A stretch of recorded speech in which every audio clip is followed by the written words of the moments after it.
வணக்கம். இது வந்து ஆர்எல்டிஓபி கேஸ் ஃப்ரெஷ் ஃபைலிங் ஆன்லைன். ஓகேவா? அது ஆர்எல்டிஓபி கேஸு ஆன்லைனில் எப்படி ஃப்ரெஷ் ஃபைலிங் பண்ணுறதுன்றதை பார்க்குறோம். ஓகேவா? அதனோட ப்ரொசீஜர் தான் பார்த்துட்ருக்கோம். Video number 3. ஓகே, கண்டினியூஷன் என்ன அப்படின்னா வந்து நம்ம மேலே வந்து நம்பிக்கை இல்லை அப்படின்னா நம்ம அந்த கேஸ் கட்ட திருப்பி கொடுத்துடணும். கரெக்டாக இல்லையா? அந்த கேஸ் நடத்தக்கூடாது. நம்பிக்கை இருந்தால் மட்டும் நம்மக்கிட்ட வந்தால் போதும் கிளையண்ட்டு. அவநம்பிக்கையோட பாதி நம்பிக்கையோடலாம் கேஸ் நடத்தி பிரயோஜனம் இல்லை. நாளைக்கு பின்னாடி பிரச்சனை தான் வரும். கரெக்டுங்களா இல்லையா? ஆகையினால இதுதான் மேட்ரு.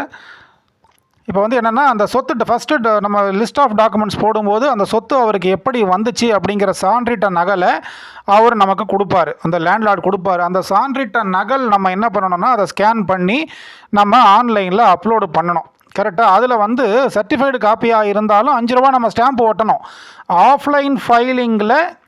ஆஃப்லைன் ஃபைலிங்காக இருந்தால் நம்ம அது சர்டிஃபைடு காப்பியாக இருக்குது, அதுக்கு ஏன் சார் 5 ரூபா ஓட்டணும்னா, சர்டிஃபைடு காப்பியாக இருந்தாலும் 5 ரூபா ஓட்டணும். அதுதான் ரூல்ஸு. ஓகேவா? ஸோ ஆஃப்லைன் ஃபைலிங்கில் சர்டிஃபைடு காப்பியை நம்ம கொடுக்கும் பொழுது 5 ரூபா ஸ்டாம்ப் ஒட்டி கொடுப்போம். இது ஆன்லைன் ஃபைலிங்கில் சர்டிஃபைடு காப்பியை நம்ம ஸ்கேன் பண்ணி அப்லோடு பண்ணிவிடுவோம். அதுக்கப்புறம் ஃபைனலாக கோர்ட் ஃபீஸ் கட்டும்போது 5 ரூபா சேர்த்து கட்டணும். கரெக்டுங்களா இல்லையா? ஆஃப்லைன் ஃபைலிங்காக இருந்தால் எப்போவுமே ஒரிஜினல் டாக்குமெண்ட் தான் கோர்ட்டில் போடணும். ஓகேவா? நம்ம சர்டிஃபைடு காப்பி போடுறதா இருந்தால் சர்டிஃபைடு காப்பியில் 5 ரூபா ஒட்டணும். ஜெராக்ஸாக இருந்தால் 5 ரூபா ஒட்டணும். பிரிண்ட் அவுட்டாக இருந்தால் 5 ரூபா ஒட்டணும். 5 ரூபா ஒட்டி தான் கோர்ட் ஃபீஸ் ஸ்டாம்ப் 5 ரூபா ஒட்டி தான் நம்ம கோர்ட்டில் கொடுக்கணும் ஆஃப்லைனில். ஆன்லைனாக இருந்துச்சுன்னா, ஆன்லைன் ஃபைலிங் பண்ணுறோன்னா இந்த எல்லா டாக்குமெண்ட்டும் அவங்க ஒரிஜினல் கொடுத்தானா ஒரிஜினலை வந்து நம்ம கோர்ட்டில் கொடுக்கலாம். அவங்க சர்டிஃபைடு காப்பியாக இருந்தால் சர்டிஃபைடு காப்பியை ஆன்லைனில் அப்லோடு பண்ணுங்கள். ஓகேங்களா? இதுதான் முறை. அதுக்கப்புறம் வந்து பார்த்தீங்க அப்படின்னா வந்து இந்த நம்ம என்னென்ன டாக்குமெண்ட் வைக்கிறோமோ லிஸ்ட் ஆஃப் டாக்குமெண்ட்டு அது வந்து 3 செட்டு நமக்கு வேணும். ஓகேவா? ஒன்று வந்து ஒரிஜினல்ஸ் எதுவாக இருந்தாலும் ஒரிஜினல்ஸ் கோர்ட்டில் கொடுத்துடணும். ஓகேவா? 3 செட் லிஸ்ட் ஆஃப் டாக்குமெண்ட் எல்லாமே 3 செட்டு ஜெராக்ஸ் வேணும் நமக்கு. ஓகேங்களா? ஒன்று வந்து நம்ம கை கட்டுக்கு, ஒன்று வந்து நம்ம கோர்ட்டுக்கு கொடுக்கறதுக்கு, ஒன்று ஆப்பனன்ட் பார்ட்டிக்கு கொடுக்கணும். கரெக்டாக? அப்போ கொடுக்கும்போதே லேண்ட்லார்டு கிட்ட 3 செட்டு ஜெராக்ஸ் கொண்டு வாங்க அப்படின்னு சொல்லிட்டு நம்ம சொல்லணும். சார் 3 செட்டு ஜெராக்ஸ் எதுக்கு சார்? அதான் ஆன்லைன் ஆகி போச்சுல சார்னா, ஆன்லைன் ஆனாலும் 3 செட்டு ஜெராக்ஸை கேட்டு வாங்கி வைங்க. கரெக்டுங்களா? அதில் வேலை இருக்குது. சரிங்களா? இப்போ எல்லா டாக்குமெண்ட்ஸுமே வந்து பார்த்தீங்கன்னா ஒன்று கோர்ட்டுக்கு. ஓகேவா? நம்ம பிளைண்ட்டு கொடுத்தாலும் பிளைண்ட் வந்து புகார் மனு 3 ரெடி பண்ணணும். ஒன்று நமக்கு, ஒன்று நம்ம கை கட்டுக்கு, ஒன்று ஆப்பனன்ட் பார்ட்டிக்கு, ஒன்று கோர்ட்டுக்கு. லிஸ்ட் ஆஃப் டாக்குமெண்ட்டும் 3 செட்டு. ஒன்று கை கட்டு, ஒன்று வந்து ஆப்பனன்ட் பார்ட்டி கொடுக்கணும், ஒன்று வந்து கோர்ட்டுக்கு கொடுக்கணும். கரெக்டுங்களா? ஆப்போசிட் பார்ட்டிக்கு வந்து நம்ம காப்பி சர்வ் பண்ணணும். ஓகேங்களா? நம்ம என்ன பெட்டிஷன் போட்டாலும் அந்த பெட்டிஷன் காப்பி அவங்களுக்கு தரணும். நம்ம என்ன லிஸ்ட் ஆஃப் டாக்குமெண்ட் போட்டாலும் அந்த லிஸ்ட் ஆஃப் டாக்குமெண்ட்டை ஆப்பனண்ட் பார்ட்டிக்கு ஒரு காப்பி கொடுக்கணும். இதுதான் முறை. அந்த காப்பி நம்ம எப்படி கொடுக்கலாம்? வாட்ஸ்அப்பில் அனுப்பலாம், ரெஜிஸ்டர்டு போஸ்ட்டாக அனுப்பலாம், இமெயிலில் அனுப்பலாம். ஹார்டு காப்பியாக வந்து ஆப்போசிட் கவுன்சிலுக்கு கொடுக்கலாம். ஓகேவா? நான் எப்போவுமே என்ன பண்ணுவேன், ஹார்டு காப்பியை கோர்ட்டில் கொண்டு போய் கொடுத்துருவேன். ஓகேவா? கோர்ட்டில் இருந்து அந்த ஆப்போசிட் கவுன்சில் வந்து அதை வாங்கிக்கணும். கரெக்டுங்களா? முறை இதுதான். ஆப்போசிட் கவுன்சில் யாருன்னு உங்களுக்கு தெரிஞ்சிருந்ததுன்னா அவர்கிட்ட ஹார்டு காப்பியை சர்வ் பண்ணிவிட்டு அதில் கையெழுத்து வாங்கி கோர்ட்டில் கொடுங்க. இல்லையா, ஆப்போசிட் கவுன்சில் வராரா மாட்டாரான்னு நமக்கு தெரியாது. ஆப்போசிட் கவுன்சில் யாருன்னு கூட நமக்கு தெரியாது. அப்போ நம்ம என்ன பண்ணுவோம்னா எல்லா கோர்ட்டுக்கு கொடுக்க வேண்டிய காப்பி ப்ளஸ் ஆப்போசிட் கவுன்சிலுக்கு கொடுக்க வேண்டிய காப்பி ரெண்டுத்தையுமே கொண்டு போய் கோர்ட்டில் கொடுத்துட்டு let these copies may be served to the opponent council அப்படின்னு சொல்லிட்டு நம்ம ஜட்ஜிக்கிட்ட சொல்லிட்டோம். அப்படின்ற பட்சத்தில் பெஞ்சுக்கில் இருக்க அது அவங்களுக்கு கொடுத்துட போகிறாங்க. கரெக்டுங்களா? இதுதான் முறை. அல்லது ஆப்போசிட் கவுன்சிலுடைய அட்ரஸ் தெரிஞ்சதுன்னா அந்த அட்ரஸில் கொண்டு போய் அவங்க பக்கத்தில் தான் இருக்கிறாங்க, மெட்ராஸ் ஹைகோர்ட் எதிர்க்கே இருக்கிறாங்கன்னா அங்கே கொண்டு போய் கையில் கொடுத்துருங்க. ஓகேவா? இல்லைன்னா ரெஜிஸ்டர்டு போஸ்ட்டு அமுச்சு விட்டுருங்க. இல்லை அவர் ஆஃபீஸில் போய் நேரில் போய் சர்வ் பண்ணுறதுனா நேரில் சர்வ் பண்ணுங்கள். இது தெரியாமல் ஒரு பையன் என்ன பண்ணிட்டான் அப்படின்னா, நம்ம அட்வொகேட் பையன்தான் கன்சியூமர் கோர்ட்டில், அதாவது ரெஜிஸ்ட்ரார் கோர்ட்டு, கன்சியூமர் கோர்ட்டில் வந்து registrar court first building first ஃப்ளோரில் வரும். இது தெரியாமல் அன்றைக்கி தான் கேஸ் ஃபஸ்ட்டு ஹியரிங் ஆரம்பிக்குது. ஃபஸ்ட்டு ஹியரிங் ஆரம்பிக்கும் பொழுது ரெஜிஸ்ட்ரார் கோர்ட்டில் வருது. ஓகேங்களா? அந்த பையன் வந்து நம்மக்கிட்ட சண்டை போட ஆரம்பிக்கிறான். மார்னிங் 10:30க்கு கோர்ட்டு ஸ்டார்ட்டு. ரெஜிஸ்ட்ரார் அன்றைக்கி இல்லை, கிளர்க்கு தான் அந்த கேஸை கிளர்க்கு தான் வந்து அட்ஜுடிகேஷன் எழுதுகிறாங்க. இந்த பையன் என்ன பண்ணுறான், இது வந்து வாட்ஸ்அப்பில் அனுப்பலாம், இமெயிலில் அனுப்பலாம், கையில் ஹேண்டில் வந்து கொடுக்கலாம். ஓகேங்களா? இதெல்லாம் தெரியாமல் கொள்ளாமல் அவன் என்ன பண்ணுறான், இன்றைக்கி தான் ஃபஸ்ட்டு ஹியரிங், உடனே நம்ம சண்டை போட ஆரம்பிக்கிறான். சார் என்ன சார் நீங்கள் தான் you are for the appellant, I am for the opposite party. நீங்கள் வந்து நீங்கள் வந்து எனக்கு காப்பீஸ் கொடுக்க மாட்டேங்கிறீங்களே. தம்பி, நான் உனக்கு காப்பீஸ் அனுப்பிட்டேன்ப்பா, உனக்கு வாட்ஸ்அப்பில் அனுப்பிட்டேன்ப்பா, மணி 10:30 10:29 உனக்கு அனுப்பிச்சிருக்கேன்ப்பா. அது எப்படி சார் நீங்கள் 10:30க்கு கேஸு கோர்ட் நடக்குது, நீங்கள் 10:29க்கு நீங்கள் அனுப்பிட்டு நீங்கள் எப்படி சார் நீங்கள் இது போல் காப்பீஸ் கொடுக்க மாட்டேறீங்க? நீங்கள் 10:30க்கு கோர்ட் ஹியரிங்னா 10:29 கொடுப்பீங்களான்னு சொல்லிட்டு சண்டை போட ஆரம்பிக்கிறான். நல்ல வேளை அங்கே ரெஜிஸ்ட்ரார் இல்லை. ரெஜிஸ்ட்ரார்ன்றது யார்? அவர் ஒரு ஜட்ஜு. ஓகேங்களா? கன்சியூமர் நார்த்துக்கு போகிறீங்க, மூணு ஜட்ஜஸ் உட்காந்துருப்பாங்க. கன்சியூமர் சவுத்துக்கு போகிறீங்க, 3 ஜட்ஜஸ் உட்காந்துருப்பாங்க. மேலே போகிறீங்க, ஸ்டேட் கமிஷனுக்கு போகிறீங்க, அங்கே ஹானரபிள் ஜட்ஜ் உட்காந்துருப்பார். ஓகேவா? அதே போல் தான் ரெஜிஸ்ட்ரார் கோர்ட்டில் அவர் தானே ஜட்ஜு. அன்றைக்கி ரெஜிஸ்ட்ரார் இல்லைன்றதுக்காக கிளர்க்கு வந்து அட்ஜுடிகேஷன் எழுதிட்டு இருக்காங்க. அப்போ ரெஜிஸ்ட்ரார் இருந்தால் தான் நீ கோர்ட்டுக்கு மரியாதை கொடுப்பியா? ரெஜிஸ்ட்ரார் இல்லைனாலும் நீ மரியாதை கொடுத்தானே அவனை கோர்ட்டுக்கு. அங்கே வந்து அந்த பையன் வந்து சண்டை போடுறான். கரெக்டுங்களா? கொஞ்சம் வாக்குவாதம் ஜாஸ்தியாக இருந்ததுன்னா அவர் நம்மளை அடிச்சிட்டு இருப்பார். கரெக்டுங்களா? ஸோ இதுக்கு பேர் என்னென்னா அயோக்கியத்தனம், இதுக்கு பேர் ரவுடித்தனம், இதுக்கு பேர் பொறுக்கித்தனம். ஓகேங்களா? அதாவது காலர் பேண்டை மாட்டுறது, கோட்டை போட்டுக்கிட்டு கவுன்சில் கிட்ட அன்றைக்கி தான் ஃபஸ்ட்டு ஹியரிங்கு. நான் அந்த பையன்கிட்ட அப்போ தான் சொல்கிறேன், தம்பி உனக்கு ரூல்ஸ் தெரிய மாட்டேங்குது, நம்ம வந்து இதை வாட்ஸ்அப்லேயும் அனுப்பலாம், இமெயிலையும் கொடுக்கலாம், ஹார்டு காப்பியாகவும் கொடுக்கலாம்ப்பா. நான் உனக்கு வாட்ஸ்அப்பில் அனுப்பிட்டேன்ப்பா. அது எப்படி சார் நீங்கள் 10:30க்கு கேஸ் கோர்ட்டு ஸ்டார்ட் ஆகுது, நீங்கள் 10:29க்கு அனுப்புகிறீங்களே. எப்பா, நான் வந்து அவனுக்கு அனுப்பியிருக்கேன் இல்லையா? அது எப்படி சார் மறுபடியும் சண்டைக்கு வரான்? ஸோ அப்போ அவனுக்கு மெயின் மேட்ரு புரியல. அவனுக்கு ஒன்றும் புரியவும் இல்லை, அவனுக்கு ஒன்றும் தெரியவும் இல்லை. ஓகேவா? அவரோட சீனியர் அவனை அனுப்பிச்சி விட்டார், அந்த பையன் வந்துட்டான். ஓகேவா? இதில் வந்து அவன் என்ன நினச்சிட்டான் அப்படின்னா, தான் எப்பா எனக்கு தாடியெல்லாம் நரைச்சி போச்சு, எனக்கு முடியெல்லாம் நரைச்சி போச்சு, நீ சின்ன பையனாக இருக்கிற, எனக்கு ஒரு 15 வயசு வித்தியாசம் இருக்கும், கொஞ்சம் நீ ஒரு லேர்ன்டு கவுன்சிலாக இருக்கிற, நான் ஒரு லேர்ன்டு கவுன்சிலாக இருக்கிறேன், கவுன்சில் மரியாதை கொடுத்து பேசுப்பா. இன்றைக்கி தான் ஃபஸ்ட்டு ஹியரிங்கு, காப்பி உனக்கு கொடுக்க போகிறோம், காப்பி தான் உனக்கு அனுப்பியாச்சு, அதெல்லாம் கிடையாது, சண்டைக்கு வரான். அப்படின்னா என்ன அர்த்தம்? அவனோட இன்டென்ஷன் சண்டை போடுறது. இந்த பொறுக்கித்தனம் பண்ணுறது, ரவுடித்தனம்லாம் பண்ணுறதா இருந்தாக்கா, ஓகேவா, காலங்கள் வந்து பதில் சொல்லும் பொழுது ஒரு கேஸுமே இல்லாமல் போயிடும். இது இப்போ தெரியாது, ஒரு 5 வருஷம் 10 வருஷம் கழித்து ஒரு கேஸுமே இல்லாமல் போகும்போது தான் தெரியும், ஆஹா நம்ம எல்லா அட்வொகேட்ஸ்கிட்டையும் சண்டை போட்டோமே. கரெக்டுங்களா இல்லையா? அதனால் வந்து ஒரு அட்வொகேட்டுக்கு இன்னொரு அட்வொகேட்டு உதவி தேவை. ஓகேவா? ஒரு அட்வொகேட் இன்னொரு அட்வொகேட்டோட உதவி இல்லாமல் வாழ முடியாது. கரெக்டாக? அதை முதல்ல புரிஞ்சுக்கணும். அதனால் வந்து ஆப்போனண்ட் கவுன்சிலில் எந்த கவுன்சில்கிட்டையும் யாரும் சண்டை போடக்கூடாது.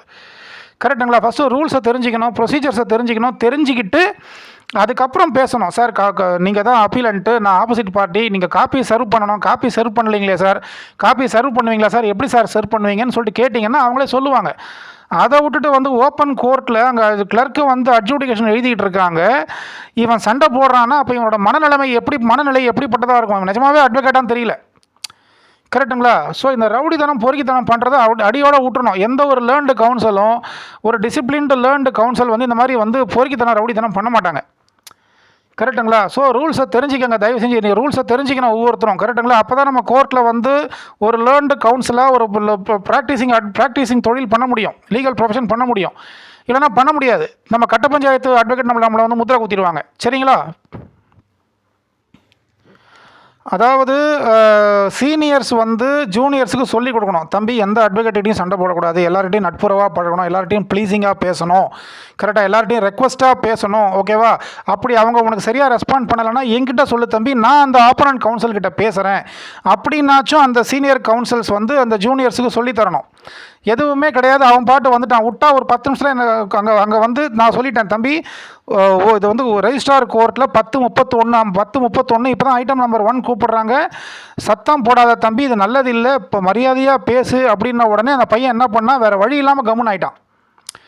அப்போ கோர்ட்டோட டெக்கோரம்மை நம்ம ஃபாலோ பண்ணலை. ஓகேவா? அப்போ நம்ம என்ன பண்ணணும்? கோட்டை கவுனை கழட்டி வச்சுட்டு, காலர் பேண்டை கழட்டி வச்சுட்டு பொறுக்கித்தனம் பண்ண போனோம். பொறுக்கித்தனம் பண்ணுறவன் இப்போ அவனுக்கு வந்து பொறுக்கித்தனம் பண்ணுறவனுக்கு இங்கே கோர்ட்டில் வேலை கிடையாது. கோர்ட்டில் அந்த பொறுக்கித்தனம் பண்ணுவேன் அப்படின்னா அந்த தொழிலை நீ பண்ணக்கூடாது. கரெக்டாக இல்லையா? ஸோ சீனியர்ஸ் சொல்லி கொடுத்தாங்களா இல்லையான்னு தெரியல, இவன் பாட்டு வந்துட்டான். கரெக்டுங்களா? காப்பி எப்படி கொடுக்கணும், காப்பி எப்படி சர்வ் பண்ணுவாங்க, எப்போ சர்வ் பண்ணுவாங்க, எந்த வழியில் சர்வ் பண்ணுவாங்க, ஒன்றும் தெரியாது. அப்படியே கோர்ட்டை கவனம் மாட்டு வந்துட வேண்டியது, காலர் பேண்டை கட்டிக்கிட்டு. இங்கே வந்து இருக்கிறவங்க கூடலாம் சண்டை வலிச்சிட்டு திட்டு வாங்கிட்டு போக வேண்டியது. கரெக்டுங்களா? ஸோ இதுதான் மேட்டர். காப்பீஸை வந்து எப்படி சர்வ் பண்ணலாம், ஏன்னா இப்போ எல்லாம் ஆன்லைன் ஆகி போச்சு இல்லை. ஆஃப்லைன் கேஸ் வந்து ஆஃப்லைன் காலத்தில் தான் வந்து எல்லாமே ஹேண்டில் கொடுத்துக்கிட்டு இருந்தோம். இப்போ ஆன்லைன் ஆனதுக்கப்புறமும் ஹேண்டில் கொடுத்தா சால சிறந்தது, நான் இல்லைன்னுலாம் சொல்லலை. பட் ஏன்னா இப்போ தான் ஃபஸ்ட்டு ஹியரிங் ஆரம்பிச்சிருக்கப்பா, நான் உனக்கு கொடுத்துட்றேன் ஓகேவா, இல்லை அடுத்த ஹியரிங்கில் கொடுக்குறேன், தற்சமயத்துக்கு கூட நான் உனக்கு வாட்ஸ்அப்பில் அனுப்பி வைக்கிறேன், சாஃப்ட் காப்பி கையில் வச்சுக்கோ, அடுத்த ஹியரிங் வரும்பொழுது நான் உனக்கு ஹார்டு காப்பி கொடுக்குறேன் அப்படின்னா தையா தக்கான மேலே எங்கேயும் குதிக்கக்கூடாது. அப்போ வக்கீலுக்கு பொறுமை முக்கியம். வக்கீலுக்கு பொறுமை இல்லைன்னா பிரயோஜனம் இல்லை. கரெக்டாக இல்லையா? நமக்கு பொறுமை இல்லைன்னா நம்ம மேலே ஈஸியாக எஃப்ஐஆர் விழுந்துடும். நம்மளுடைய பொறுமையை சோதிக்கிறதுக்காகவே நம்ம போலீஸ் ஸ்டேஷன் போனால் என்ன பண்ணுவாங்க, நம்மக்கிட்ட ஏடாகூடமாக பேசுவாங்க. நம்ம பொறுமை இல்லாமல் இருந்துட்டோம்னா நம்ம மேலே எஃப்ஐஆர் விழுந்துடும், முடிஞ்சு போச்சு. காவல்துறையை வந்து வேலை செய்ய விடாமல் வக்கீல் தடுத்தாருன்னு ஒரு எஃப்ஐஆர் ஒன்று போடுவாங்க. இது நமக்கு தேவையான நம்ம எஃப்ஐஆர் வாங்கி கட்டணும், வந்தது தான் மிச்சம். அப்புறம் அந்த எஃப்ஐஆரை தூக்கிட்டு ஹைகோர்ட்டுக்கு அலையணும் குவாஷுக்கு. கரெக்டுங்களா? ஸோ இதுதான் விஷயம். இவ்வளவும் நான் சொல்லியாச்சு.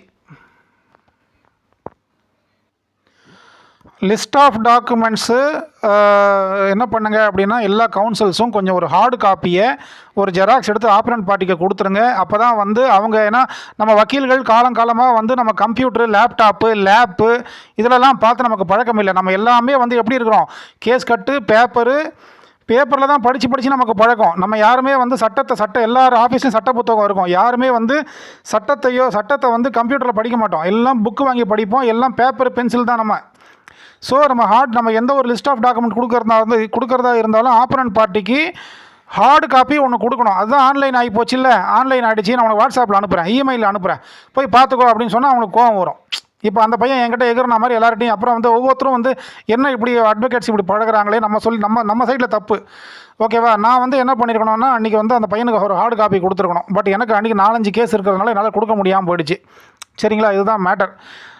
சரிங்களா? அதனால் ஒருவர் செய்யும் தவறை வந்து இன்னொருத்தர் வந்து அதை பொறுத்தருளுங்கள், அவ்வளோதான். வேறு ஒன்று இதில் எதுவுமே தவறு கிடையாது. நம்ம அட்ஜஸ்ட்மெண்ட்டு நம்மளுக்குள்ளே புரிதல் இருந்தால் இங்கே எதுவுமே தப்பு கிடையாது, தவறு கிடையாது. கரெக்டுங்களா?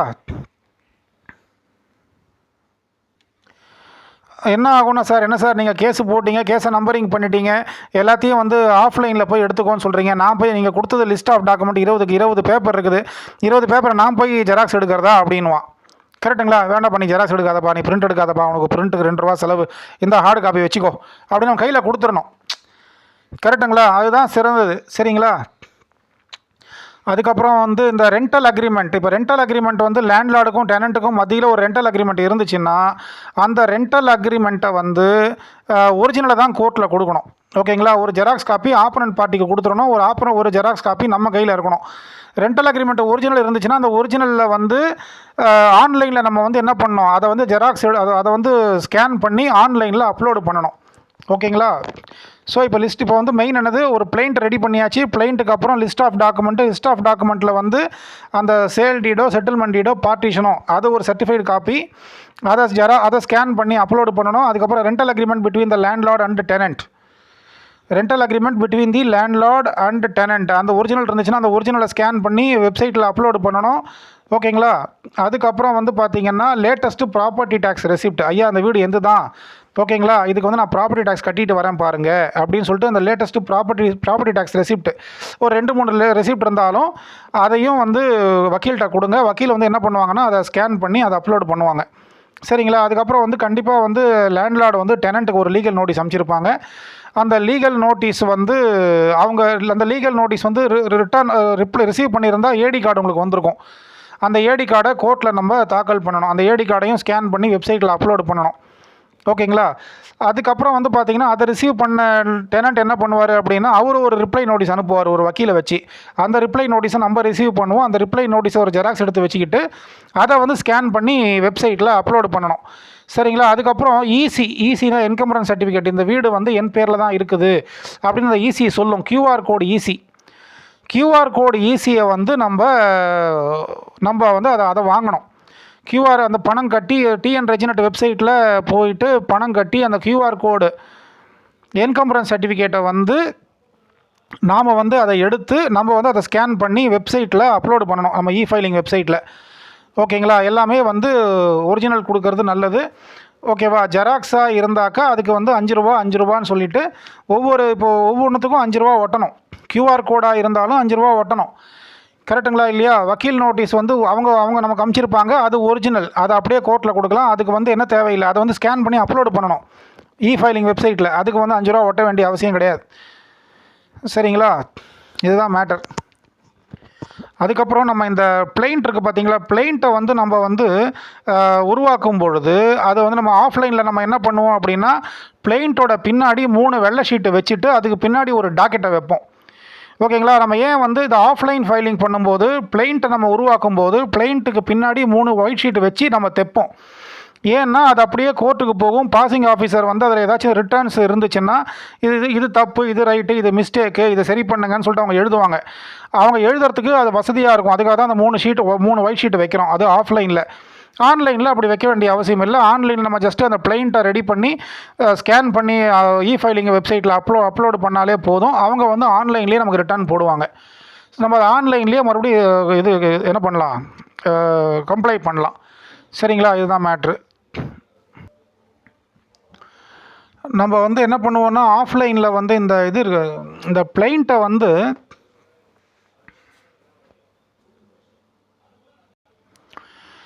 நம்ம வந்து என்ன பண்ணுவோன்னா, அந்த ஆஃப்லைனில் வந்து பிளெயிண்ட்டை ரெடி பண்ணுவோம். பிளெயிண்ட்டை ரெடி பண்ணி ஆஃப்லைனில் போடுவோம். அவங்க ஒரு சில தப்புகள் சொல்லுவாங்க. அதை நம்ம ரெடி பண்ணி ரீப்ரசன்ட் பண்ணும்பொழுது நம்ம பேக்கில் அந்த பேப்பரில் என்ன எழுதுவோம், 3 ஒயிட் ஷீட் இருக்கும். அந்த 3 ஒயிட் ஷீட்டில் நம்ம எழுதுவோம், these are all the points வந்து என்ன சொல்கிறது, இது போல் வந்து இதெல்லாம் வந்து மிஸ்டேக்குன்னு சொல்லியிருக்கிறீங்க. நாங்கள் வந்து we have properly complied the instructions, ஓகேவா, ஆஸ் பர் யுவர் இன்ஸ்ட்ரக்ஷன் என்ன சொல்கிறது, defects has been rectified and properly complied and represented on today அப்படின்னு சொல்லிட்டு நம்ம எழுதி ரீப்ரசன்ட் பண்ணுவோம். கரெக்டுங்களா. ஸோ ரீப்ரசன்ட் பண்ண உடனே அவங்க என்ன சொல்லுவாங்க, சார் ஒரு க்ளீன் காப்பி வைங்க சார்ன்னுவாங்க. நம்ம என்ன பண்ணுவோம், பழைய பிளெயிண்ட் இருக்கும். அந்த பிளெயிண்ட் மேலே ஒரு க்ளீன் காப்பியை வைப்போம். ஓகேங்களா. க்ளீன் காப்பி எடுத்துருவோம். க்ளீன் காப்பி எடுத்துகிட்டு க்ளீன் காப்பி தலை மேலே க்ளீன் காப்பின்னு எழுதுவோம். பார்ட்டிக்கிட்ட அதில் சைன் வாங்குவோம், இல்லை நம்மளே சைன் பண்ணுவோம். க்ளீன் காப்பியில் பார்ட்டி சைன் தேவை கிடையாது. சில பேர் என்ன பண்ணுவாங்க, க்ளீன் காப்பியில் பார்ட்டி சைன் வாங்குங்கன்னு வாங்க. ஸோ அப்போ என்ன பண்ணுவோம், க்ளீன் காப்பியில் பார்ட்டி சைன் வாங்கணும். ஓகேவா. சிலர் சார் நீங்களே சைன் போட்டுருங்க சார். சரி, அப்போ நம்மளே க்ளீன் காப்பியில் நம்மளே தலைக்கு மேலே அங்கே சைன் போட்டுறணும். கரெக்டுங்களா. அந்த க்ளீன் காப்பியை அந்த பழைய பிளெயிண்ட் மேலே வச்சு தைச்சி நம்ம கொடுப்போம். கரெக்டுங்களா. இது ஆஃப்லைனில். சரிங்களா. ஆன்லைனில் நம்ம என்ன பண்ணுவோம், க்ளீன் காப்பி ரெடி பண்ணுவோம். க்ளீன் காப்பி ரெடி பண்ணி அந்த க்ளீன் காப்பியை ஆன்லைனில் ஃபைலிங் வெப்சைட்டில் அப்லோடு பண்ணி விட்டுருவோம். ஓகேங்களா. இதுதான் முறை. சரிங்களா. அதுக்கப்புறம் இந்த பழைய பிளெயிண்ட் இருக்குது பார்த்தீங்களா, பழைய பிளெயிண்ட் அண்டு க்ளீன் காப்பி. பழைய பிளெயிண்ட்டில் என்னென்ன மிஸ்டேக் இருக்கோ அதெல்லாம் ரெக்டிஃபை பண்ணிவிடுவோம்.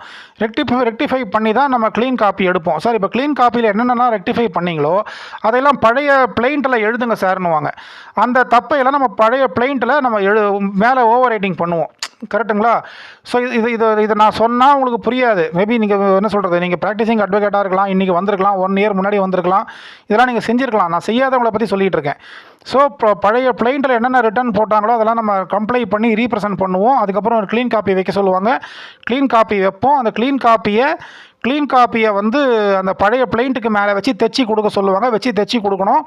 க்ளீன் காப்பியில் என்னென்னலாம் நம்ம எழுதியிருக்கிறோமோ அதெல்லாம் வந்து அந்த பழைய பிளெயிண்ட்டில் வந்து நம்ம அதை கம்ப்ளை பண்ணணும், கையில் எழுதி கொடுக்கணும். இதெல்லாம் ப்ரொசீஜர்ஸு. கரெக்டுங்களா. இது கொடுத்ததுக்கப்புறம் தான் நம்பர் ஆகும். கரெக்டுங்களா. அதுக்கப்புறம் வந்து பார்த்திங்கன்னா எப்பவும் போல் வக்காலத்து ரெடி பண்ணுங்கள். வக்காலத்தில் வந்து பார்த்திங்கன்னா ஒரு அட்வொகேட் வெல்ஃபேர், ஒரு கிளர்க் வெல்ஃபேர். ஆன்லைனில் நம்ம என்ன பண்ணோம், அப்லோடு பண்ணும்போது அட்வொகேட் வெல்ஃபேரும் கிளர்க் வெல்ஃபேரை மட்டும் ஒட்டணும். 10 ரூபா ஸ்டாம்ப் நம்ம ஒட்டக்கூடாது. 10 ரூபா கோட் ஒரு வக்காலத்துனா என்ன அர்த்தம், ஒரு அட்வொகேட் வெல்ஃபேர், ஒரு கிளர்க் வெல்ஃபேர், ஒரு 10 ரூபா ஸ்டாம்ப்பு. இதுதான் வக்காலத்து. இந்த வக்காலத்தில் ஒரு அட்வொகேட் வெல்ஃபேர் ஸ்டாம்பை ஒட்டிக்கங்க, ஒரு கிளர்க் வெல்ஃபேரை ஒட்டுங்க. 10 ரூபா கோர்ட் ஃபீஸ் ஸ்டாம்பை ஒட்டாதீங்க. ஓகே. வேணால் நம்ம ஆன்லைனில் போட போகிறோம். 10 ரூபா கோர்ட் ஃபீஸ் ஸ்டாம்பை நம்ம வந்து கடைசியாக வந்து ஆன்லைனில் ஃபீஸ் பேமெண்ட் பண்ணணும். ஓகேவா. ஸோ நம்ம எல்லாத்தையுமே வந்து ஆன்லைனில் தான் கட்ட போகிறோம். ஸோ அதனால் வந்து advocate welfare and clerk welfare மட்டும் வக்காலத்தில் ஒட்டுங்க. ஓகேங்களா. வக்காலத்தில் வந்து பிஃபோர் மீ கையெழுத்து வாங்குங்க, பார்ட்டியோட கையெழுத்து வாங்குங்க. நீங்கள் எத்தனை அட்வொகேட்ஸ் இருக்கிறீங்களோ, நாங்கள் 7 அட்வொகேட் இருக்கிறோம், 7 அட்வொகேட்டும் கையெழுத்து போடுவோம். எங்கள் ஆஃபீஸோட சீலை போடுவோம். ஓகேங்களா. இதெல்லாம் நீங்களும் போட்டுக்கங்க. போட்டுட்டு அந்த வக்காலத்தை அப்லோடு பண்ணணும். அடுத்த வீடியோவில் பார்க்கலாம். தேங்க்யூ.